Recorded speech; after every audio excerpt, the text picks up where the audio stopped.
The crisp autumn air carried the scent of freshly sharpened pencils and youthful anxiety. Victor, my half-brother, had just started secondary school.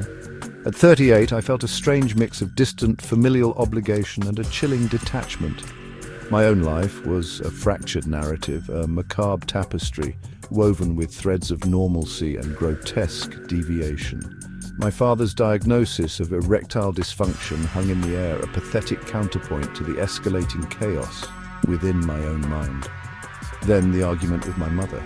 It had started as a minor disagreement, a typical clash of wills, but escalated with terrifying speed. I remember the red haze, the surge of fury, and the sudden, brutal impact of the stick I'd found in the garden. The world seemed to slow, the silence deafening after the sickening thud. My mother was dead. The aftermath was a blur of grim necessity. I planned her funeral, a cold clinical process devoid of genuine grief, but even that wasn't enough. An idea dark and twisted took root.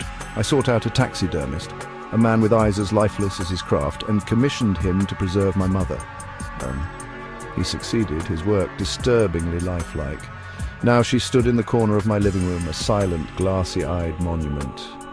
Amidst this macabre tableau, there were flickers of the mundane. I'd become friends with Samantha Smith, a woman whose warmth felt like a foreign concept, a fragile counterpoint to the darkness that consumed me. And there were the dark thoughts, always lurking, whispering insidious suggestions. The inheritance arrived, a cold, hard sum of $80,967 for each of us siblings.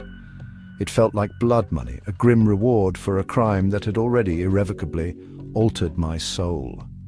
The money did nothing to soothe the persistent, gnawing emptiness, the chilling realization of the monstrous act I'd committed. My life was a grotesque parody of normalcy, a chilling testament to the depths of human depravity